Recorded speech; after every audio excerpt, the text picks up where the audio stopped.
Hello friends, இப்போ வந்து பார்த்திங்கன்னா புளி கரைசல் தண்ணி வந்து வச்சுருக்கோம். அதில் வந்து பார்த்திங்கன்னா மஞ்சள் தூள் வந்து போட்டுக்கிறோம். அதுலேயே வந்து பார்த்திங்கன்னா தேவையான அளவுக்கு மிளகாத்தூள் வந்து ஆட் பண்ணிக்கலாம். இப்போ வந்து பார்த்திங்கன்னா கல்லுப்பு வந்து அதுலேயே புளி கரைசல் தண்ணியிலேயே வந்து கல்லுப்பையும் சேர்த்துக்கலாம். இப்போ குழம்புக்கு தேவையான பொருட்கள் வந்து பார்க்கலாமா. சாலை மீன் அதை நல்லா ஆஞ்சி கழுவி வச்சுருக்கோம். அப்புறம் வெங்காயம், தக்காளி, கருவேப்பிலை, கொத்தமல்லி, அப்புறம் இந்த புளி கரைசல் தண்ணி. அதுலேயே உப்பு, கல்லுப்பும் போட்டாச்சு, மிளகாய்த்தூளும் போட்டாச்சு, மஞ்சள் தூளும் போட்டாச்சு. இப்போ வந்து கேஸ் வந்து நம்ம ஆன் பண்ணிக்கலாம். ஒரு கடாயை வந்து வச்சுக்கலாம். கடாயில் இருக்க ஈரெல்லாம் நல்லா காயணும். இப்போ பாருங்கள், கடாயில் ஈரம் இல்லாத அளவுக்கு நல்லாவே காஞ்சிடுச்சு. ஸோ சமையல் எண்ணெய் வந்து நம்ம கடாயில் ஊற்றிக்கலாம். இப்போ கடுகு வந்து போட்டுக்கலாம். கடுகு நல்லாவே பொரியுது பாருங்கள், படப்படன்னு. இப்போ வந்து கொஞ்சம் வெந்தயம் வந்து நம்ம போடுறோம்.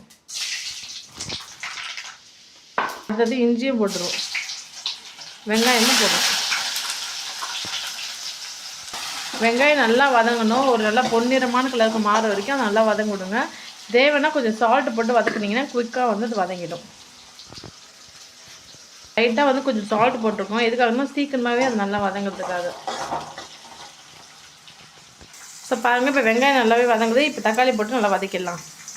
நம்ம ஆல்ரெடி வந்து தக்காளி வந்து நறுக்கி வச்சுருந்தோம் இல்லையா, அதை போட்டுட்டு நல்லா வதக்கிட்டுடலாம். பாருங்கள், இப்போ நல்லாவே வதங்கிடுச்சு. ஸோ கருவேப்பிலை, கொத்தமல்லியும் நம்ம போட்டுட்டு இன்னொரு வாட்டி நல்லா வதக்கிடலாம். ஆல்ரெடி புளி கரைச்சல் தண்ணியெலாம் கரைச்சி வச்சுருந்தோம் இல்லையா, அதை அப்படியே நல்லா ஊற்றிடலாம் ஃபுல்லாத்தையும். ஹலோ மக்களே, இப்போ வந்து பார்த்திங்கன்னா குழம்பு நல்லாவே கொதிச்சிருச்சு. ஸோ அதனால் நம்ம என்ன பண்ண போகிறோம்னா, ஆல்ரெடி ஆஞ்சி வச்சு அலசி நல்லா க்ளீன் பண்ணி வச்சுருந்தோம் இல்லையா, அந்த மீனை வந்து குழம்புல வந்து போட்டுடலாம்.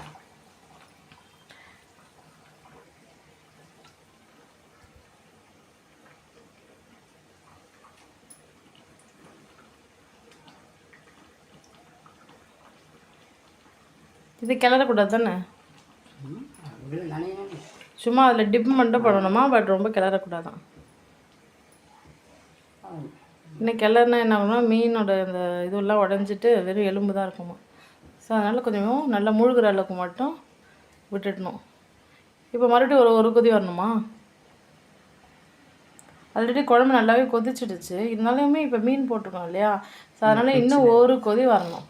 ஒரு கொதி வந்ததுக்கப்புறம் நம்ம வந்து ஸ்டவ்வை வந்து ஆஃப் பண்ணிடலாம்.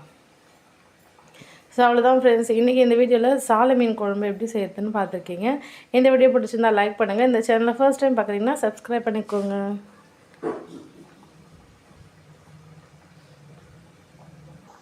இங்கே பாருங்கள் ஃப்ரெண்ட்ஸ், நல்லா அருமையாக மீன் குழம்பு தயாராகிடுச்சு.